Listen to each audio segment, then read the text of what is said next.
Hello. So today I want to talk to you about trekking the national parks, and this is the third edition, which is the new edition that came out just a couple of months ago for this game. And Underdog Games was kind enough to send me a copy of this. I love national park themed games. I love the organization of this game. If you already own this game in the second edition form, not much really changes except for some of the terminology and the rule book, and most importantly, it adds a solo mode. However, if you own the second edition already, you can go to their website and you can print out the new rule book and you can print out the solo deck of cards, so you don't have to upgrade your entire game unless you want to, which I think is great that they made that an option so that those of us who already have a great copy of the game, we can just upgrade it. But this is the new version, so you have your rules for the 2 to 5 player game, and you have your rules for the solo game, which you know I am all about. That was my one complaint with this game previously, is that there was no solo mode. So I am so glad that there now is. Look at this organization. Like, you don't often get organization this good, I feel like, in some of the games that you can just buy at retail, but I really love that. So this game, the board is big. So obviously everyone's going to start in the start position, and then each of these parks, 63 of them in total, will have different stones placed onto them. And the stones are here, and it even comes with extra stones, and they are labeled as extra stones, which is super helpful.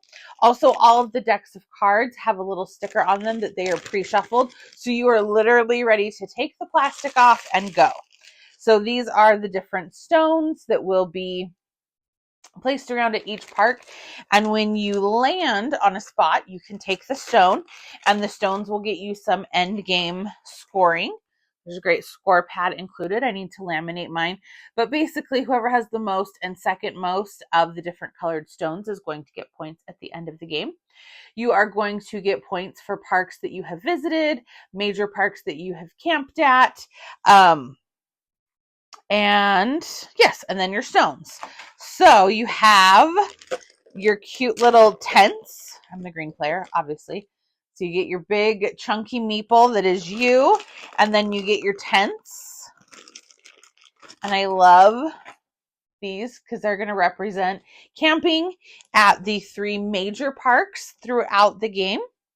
And camping is a new term. It used to be called something else. I forget what exactly it was called, but you will have these movement cards, which are what's going to allow you to move around the board, and you must move exactly the amount on the movement card.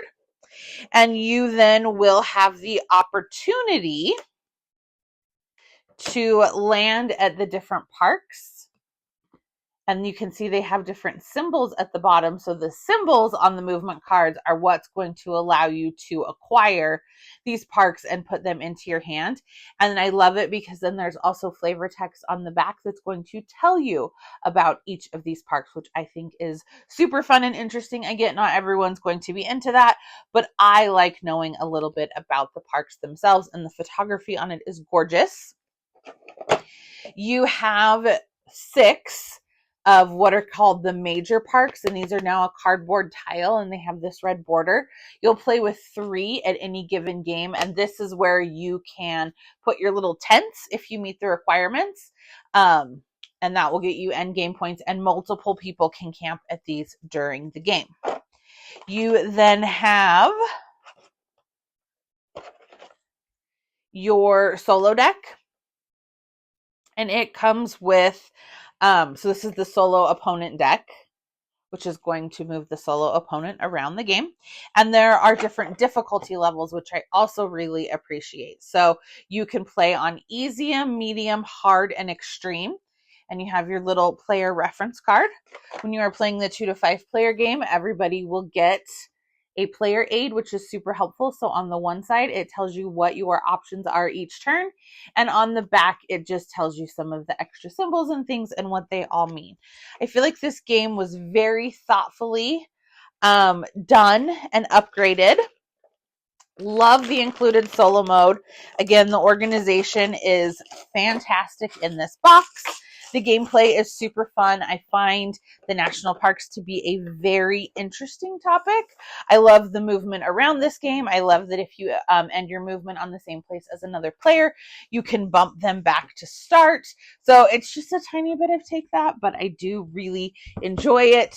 I love the whole theme. I adore this game. I think it is excellent. One, it has educational properties for it, so it's a great family game. And two, even if you're not into that, the gameplay is wonderful. So this is the new third edition of Trekking the National Parks that is for sale now, or you can go to Underdog's website to upgrade your second edition so that it will now feel and play like the third edition. So please give me a like and a follow, and I'll keep bringing you more board game content. Thanks. Bye.